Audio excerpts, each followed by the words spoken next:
Bienvenue dans French Story Library. Ici, on oublie la grammaire ennuyeuse.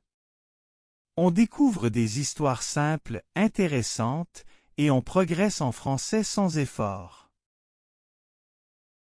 Jules César est un homme célèbre. Il est né il y a plus de 2000 ans à Rome. Depuis qu'il est petit, il rêve d'être grand, d'avoir du pouvoir et de faire des choses importantes. Il pense souvent, je veux diriger.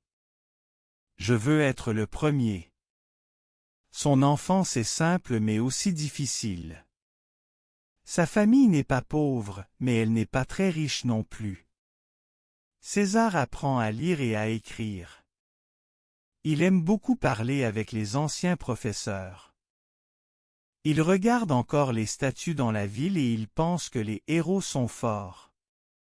Les rues sont bruyantes, il sent l'odeur du pain chaud, il entend les voix des marchands. Chaque jour, il doit travailler dur. Il étudie l'art de parler. Les mots sont pour lui comme des armes. Quand il parle, les autres enfants l'écoutent. Il dit souvent, « Si je parle bien, je peux convaincre. » Dans les écoles de Rome, il apprend aussi à faire du sport. Il court, il lance, il lutte. Son corps devient fort et son esprit devient clair. Un soir, il marche avec un ami dans une petite rue sombre. « Tu veux être soldat ?» demande l'ami. César répond, « Je veux plus que ça. Je veux être chef. » L'ami rit, mais César reste sérieux. Il regarde encore la lune brillante, et il pense que son destin est grand. Plus tard, quand il est jeune homme, il va dans l'armée. La vie est dure, le climat est froid, les nuits sont longues. Les soldats mangent du pain sec et de la viande salée. César partage toujours sa nourriture. Les hommes disent, il est généreux. César aime marcher avec eux. Il parle doucement mais avec force. Nous pouvons gagner. Nous devons rester ensemble. Les batailles commencent. Le bruit des épées est fort. César voit le sang, il sent la poussière. Pourtant, il ne fuit pas. Il pense encore, je dois rester. Il prend son courage et il avance. Après une victoire, les soldats le regardent avec respect. Un vieux soldat dit, « Tu as du talent. » Ensuite, César rentre à Rome. La ville est claire, les places sont pleines de monde. Les sénateurs parlent fort, chacun veut être important. César entre dans cette vie politique. Il doit apprendre à convaincre, à négocier, à attendre. Il regarde encore les visages sérieux, et il pense, c'est un autre combat. Un jour, il rencontre une femme noble. Elle s'appelle Cornélia. Elle est calme, elle est belle. César l'épouse. Avec elle, il trouve un peu de paix. Mais le monde autour de lui reste bruyant et instable. Les ennemis politiques sont nombreux. Une fois, un sénateur dit, « Tu es trop jeune. Tu veux trop de choses. » César sourit. « Je veux seulement servir Rome, » répond-il. Pourtant, au fond de lui, il pense qu'il veut plus. Il veut mettre son nom dans l'histoire. César commence à voyager. Il va en Espagne, puis en Gaule. Il regarde les montagnes, il sent la pluie froide, il entend les chants étrangers. Chaque terre est nouvelle, chaque peuple est différent. Mais partout, il pense la même chose, Rome doit être grande. Il écrit souvent. Il met ses pensées sur le papier. Ses textes sont clairs. Beaucoup de Romains les lisent. Ils disent, César sait écrire. César sait voir. Petit à petit, son nom devient connu. Les soldats parlent de lui, les citoyens parlent de lui. Dans les tavernes, les voix disent « César peut devenir un jour le chef ». César écoute, et il sourit. Il regarde encore le ciel, et il pense que le chemin est long mais possible. César continue sa route. En Gaule, la guerre est dure. Les forêts sont sombres, les rivières sont froides, la pluie tombe souvent. Pourtant, il reste calme. Il dit souvent à ses hommes, « Nous devons avancer. Nous pouvons gagner. » Les soldats l'écoutent, car ils savent qu'ils partagent leur fatigue. Un matin, le camp est silencieux. On entend seulement le vent. César marche parmi les tentes. Il regarde encore les visages fatigués. Il dit, « Courage, mes amis. Rome compte sur nous. » Les hommes se redressent. Ils sentent la chaleur d'un feu, ils goûtent le vin simple. La discipline revient. La bataille suivante est terrible. Le bruit des tambours résonne, les cris remplissent l'air. César prend son cheval, il avance devant les lignes. La poussière monte, les épées brillent. Il pense, si je recule, tout est perdu. Alors il fonce. Les soldats suivent. À la fin, Rome gagne encore. Après plusieurs années, la Gaule est soumise. César écrit un livre sur ses campagnes. Les mots sont simples mais forts. Beaucoup de citoyens lisent ces récits. Ils trouvent que César est non seulement un chef, mais aussi un écrivain. Un homme dit dans la rue, « Je vois César partout. Je lis César partout. » Pendant ce temps, à Rome, la situation change. Certains sénateurs ont peur de lui. Ils disent, « Il est trop puissant. Il veut trop de gloire. » César entend ces paroles, mais il ne s'arrête pas. Il pense encore, « Je dois aller jusqu'au bout. » Un soir, dans une maison claire, un ami lui parle. « César, fais attention. Beaucoup de sénateurs sont contre toi. » César répond, « Je sais. Mais je veux donner plus à Rome. » Il regarde encore le feu qui brûle dans la lampe. Il pense que le temps presse. Puis arrive le moment décisif. César est au bord du fleuve Rubicon. Derrière lui, les soldats attendent. Devant lui, Rome l'interdit d'avancer avec son armée. César hésite. Le silence est lourd. Il dit alors, « Nous devons passer. » Il franchit le fleuve. Les soldats le suivent. Ce geste change l'histoire. À Rome, la nouvelle arrive vite. Les rues deviennent bruyantes, les voix s'élèvent, César vient. Les gens ont peur ou sont contents. Un vieil homme dit, « Je pense que c'est la fin de l'ancien ordre. » César entre dans la ville. Il ne fait pas de massacre. Il marche calmement, il parle aux citoyens. « Je viens pour Rome, dit-il. » Les gens le regardent. Certains sourient, d'autres tremblent. Mais tous comprennent que César est désormais le maître. Il organise de nouvelles lois. Il veut donner du pain aux pauvres, il veut organiser le calendrier, il veut rendre Rome plus stable. Chaque jour, il travaille beaucoup. Ses amis lui disent, « Tu fais trop. Repose-toi. » César répond, « Je n'ai pas de temps. Je dois agir. » Pourtant, le danger reste. Beaucoup de sénateurs murmurent. Ils trouvent que César a trop de pouvoir. Ils disent, il veut être roi. Et à Rome, ce mot est interdit. César entend ces rumeurs. Il pense encore, ils ne comprennent pas, mais il continue.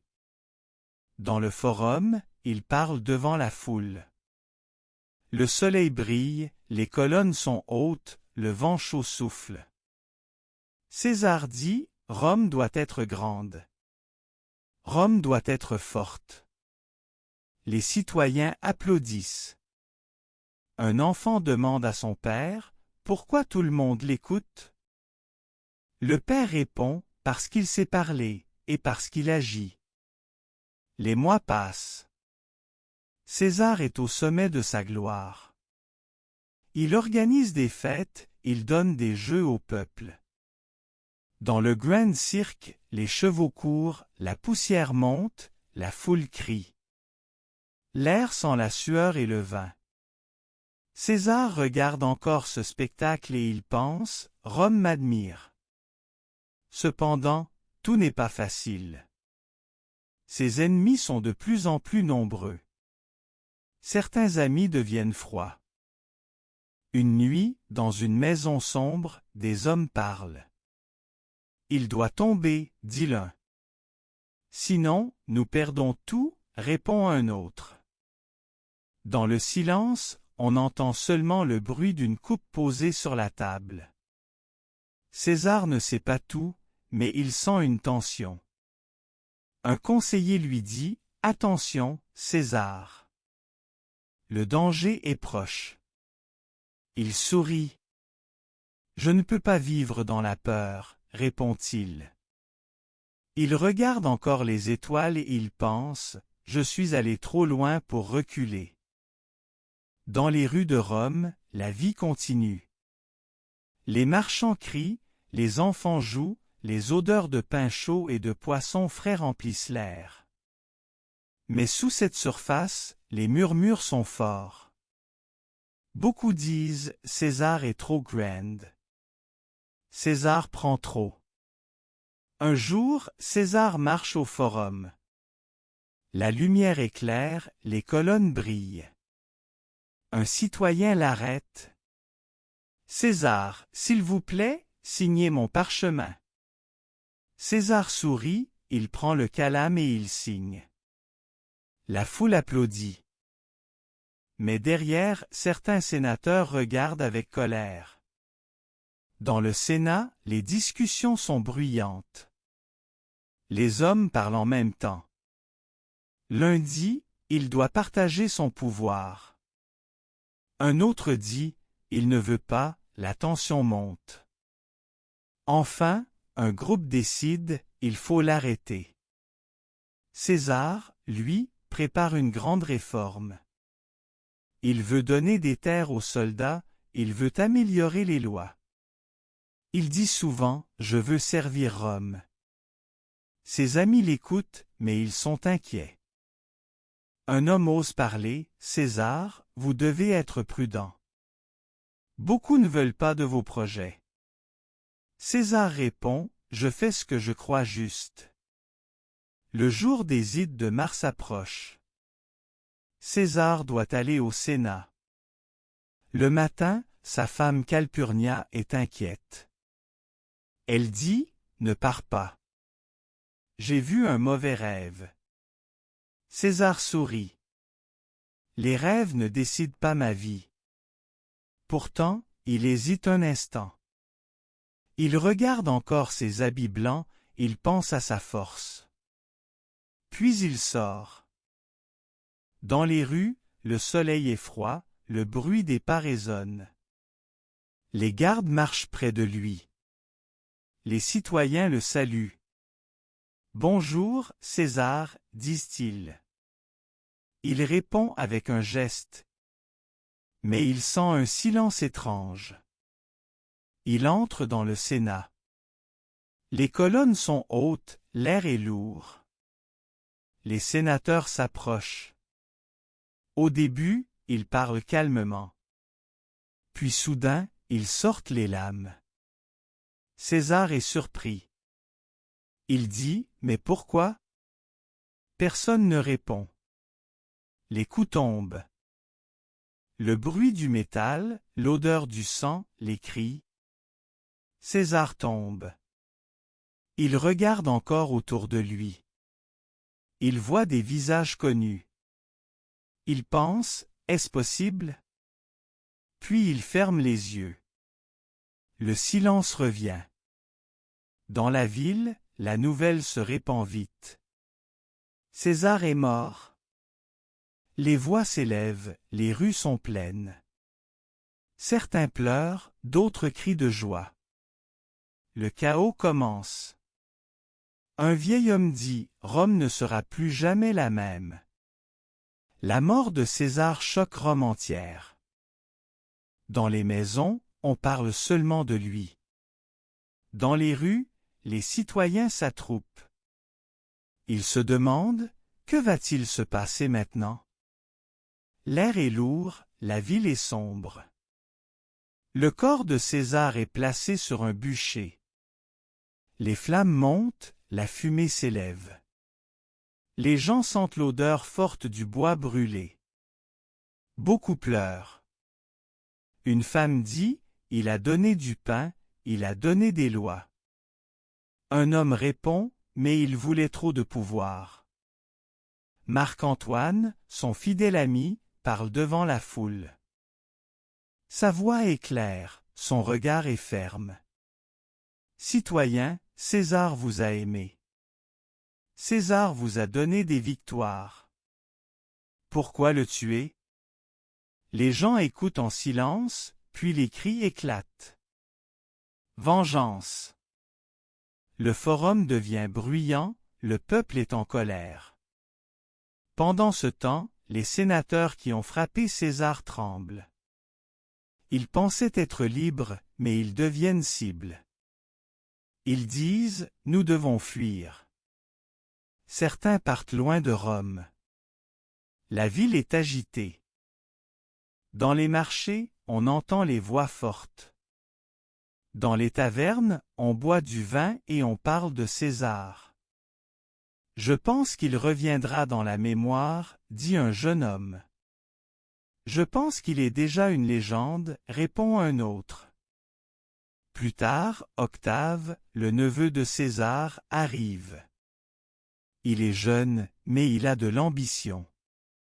Il dit, César m'a donné son nom. Je dois continuer. Il regarde encore les statues, il pense que son avenir est lié à celui de son oncle. Octave s'allie à Marc-Antoine. Ensemble, ils chassent les assassins.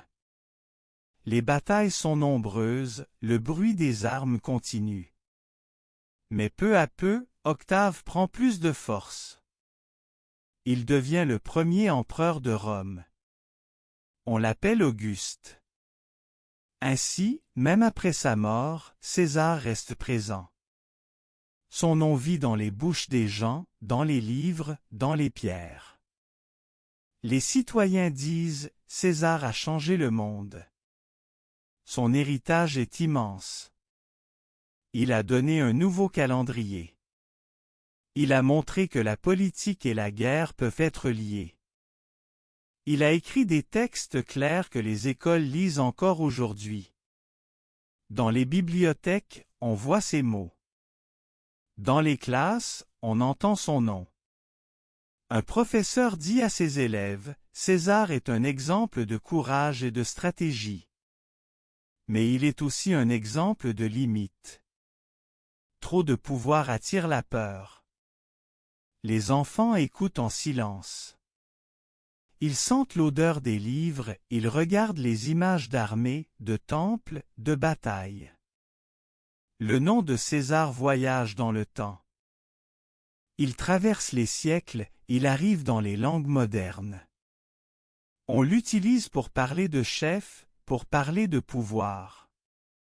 Même aujourd'hui, son nom vit dans les histoires, dans le cinéma, dans les conversations. ENT encore aujourd'hui. Ainsi, son héritage est dans les livres et dans la ville. Maintenant, on voit son nom dans beaucoup d'endroits. À Paris, dans un musée, il y a une statue. On peut toucher la pierre froide. On entend les visiteurs parler doucement. On sent l'odeur du café. D'abord, il y a des films au cinéma. On voit César sur grand écran. Le son est fort et la musique est haute. Un garçon dit « J'aime ce film ». Sa mère répond « C'est beau ». Le cinéma montre des images des batailles et des rues. Ensuite, il y a la musique. Des chansons parlent de son courage. On entend un orchestre. Un musicien dit « Il est une grande figure ». Les paroles répètent « Il pense que la gloire est un devoir ». Elle répète « Il regarde encore l'horizon ». Puis, il y a le sport. On donne parfois son nom à un trophée. Les athlètes courent, la foule crie. Le stade est chaud et bruyant. Un commentateur dit « Son nom inspire le courage ». Plus tard, la gastronomie rappelle le passé. Dans une rue, un chef prépare un plat simple. On sent l'odeur du pain et du fromage. Un touriste goûte et dit « C'est bon ». Le chef sourit et partage. Dans une école, le professeur montre un film. Les élèves regardent l'écran. Ils sentent l'odeur du papier et du livre. Une élève demande « Monsieur, pourquoi lire César ?»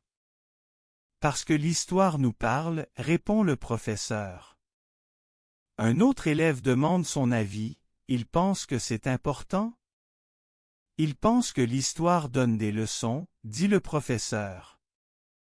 Il regarde encore les jeunes et il sourit. Cependant, il faut dire la vérité. César a eu le pouvoir et des ennemis. Il a été aimé et critiqué. Un journaliste pose une question à un professeur d'histoire. Pourquoi César est-il si connu? Parce qu'il a changé les lois, répond le professeur. Un élève demande, que devons-nous retenir? Restez curieux et lisez, dit le professeur. Enfin, sa mémoire traverse les âges. On trouve son nom dans des rues et des écoles. On regarde encore les statues, on écoute les chansons, on voit les films. Il pense que l'histoire continue. Il regarde encore les jeunes qui apprennent. Aujourd'hui, on parle encore de César en France et dans le monde. On voit son nom sur des plaques et dans des musées.